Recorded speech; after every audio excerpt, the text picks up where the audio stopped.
मिशकातुल मसाबीह जिल्द नंबर 1 के सफ़ा नंबर 200 पे हदीस तय्यबा नंबर 2161 है। नबियों के ताजदार ने फरमाया, इज़ा मररतुम बिरियाज़िल जन्ना फरताऊ। आका ने फरमाया, ऐ सहाबा, जब जन्नत के बागात से गुजरो तो कुछ खा लिया करो।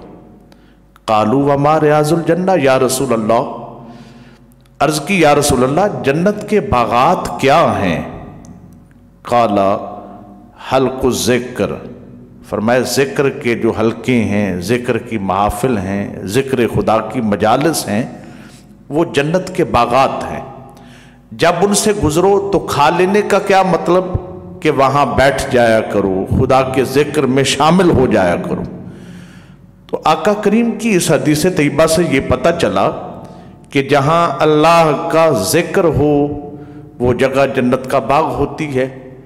और इसके बिलअक्स अगर देखा जाए तो जहाँ गाने बाजे और रक्सो सरूद की महाफिल गर्म हो, यकीनन वो फिर जहन्नुम के गढ़ों में से वो जगह गढ़ा हुई। अब हमें गौर करना है और अपने हालात पे हमें नज़र डालनी है। हमारे घर दिन में कितने लम्हों तक के लिए जन्नत के बाग होते हैं और हमारे घर दिन में कितने औकात तक के लिए दोज़ख का गढ़ा बने होते हैं। लेकिन शुमीए किस्मत ये है, हमने इसकी भी तरकीब बनाई हुई है और इसकी भी एक तरतीब हमने बनाई हुई है। हमारे घरों में अगर कोई फौत हो जाए तो फिर हम कुरान पढ़ाने के लिए हुफाज को बुला के ख़त्म कुरान भी करवा लेते हैं। और उसी घर में अगर कभी शादी हो, ब्याह हो, तो फिर हम नाचने वाली तवाइफों को बुलवा के वहाँ रक्स व सरूद की महाफिल का इनेकाद करके गाने बाजे चला के हम वहाँ पे तवाइफों को नचवा भी लेते हैं। हमारी गाड़ियों के बाहर लिखा होता है मोहम्मदी बेड़ा और उसी गाड़ी के अंदर फिल्में चल रही होती हैं।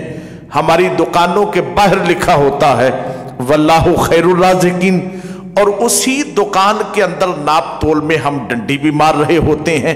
हमारे घर के दरवाजे के बाहर प्लेट लगी होती है हाजा मिन फदल रब्बी और उसी घर को अगर देखा जाए तो उसकी ईंट ईंट हराम की कमाई से जुड़ी होती है। ये हमने क्या अंदाज अपना लिया, ये तो दुरंगी चाल हो गई। अल्लामा इकबाल फरमाते हैं, दुरंगी छोड़ दे यक रंग हो जा, सरासर मोम हो या संग हो जा। अल्लामा मजीद फरमाते हैं, बातिल दुई पसंद है, हक ला शरीक है, शिरकत में आने हक को बातिल न कर कबूल। अल्लाह का फरमान ये है, या अय्युहल्लज़ीना आमनू उदखुलू फिस्सिल्मि काफ़ा। ए ईमान वालो, इस्लाम में पूरे पूरे दाखिल हो जाओ।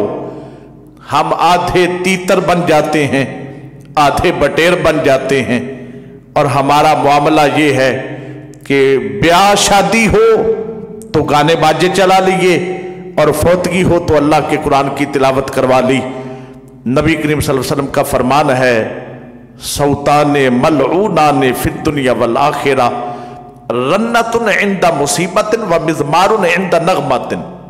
आका ने फरमाया, दो आवाजें ऐसी हैं जिन पर दुनिया में भी अल्लाह की लानत है और आखिरत में भी अल्लाह की लानत है।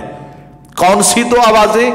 फरमाया, रन्नतुन इंदा मुसीबतिन, जब गम आ जाए तो रोना धोना और ववेला और आहो बका करना, उस गिरिया जारी पर भी अल्लाह की लानत है। और जब कोई खुशी आ जाए तो फिर गाने बाजे चला लेना, उन गाने बाजों की आवाजों पर भी अल्लाह की लानत है। लेकिन हम बड़ा लाइटली सा लेते हैं। हम कहते हैं भाई अगर लानत हो भी गई तो क्या हो जाएगा, लानत से कौन सी ऐसी बात होती है।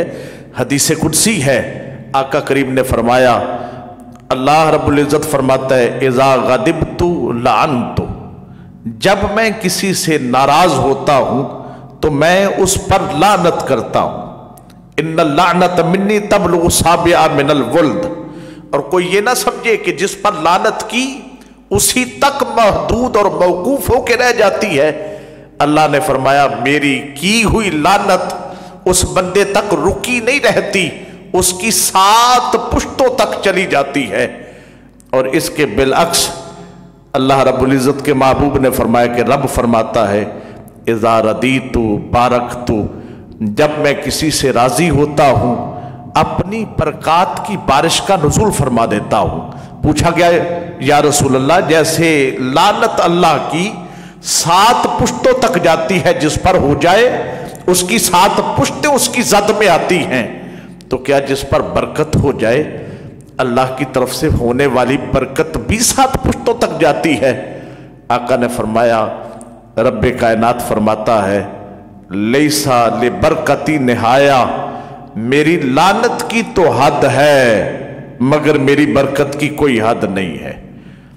ہمیں ایسا ماحول کریٹ کرنا چاہیے جس میں ہم اللہ کے غضب سے بچ سکیں، اللہ کی جناب سے ہم رحمتوں کو سمیٹ سکیں، اور اپنی آنے والی نسلوں کے لیے بھی رب کے ہاں سے ہمیں ایسے عملی اقدام کرنا چاہیے، اپنی زندگی کو ان خطوط پر استوار کرنا چاہیے تاکہ برکتیں ہمارے شامل حال بھی ہوں اور ہماری آنے والی نسلیں بھی ان برکات سے مستفید ہو سکیں۔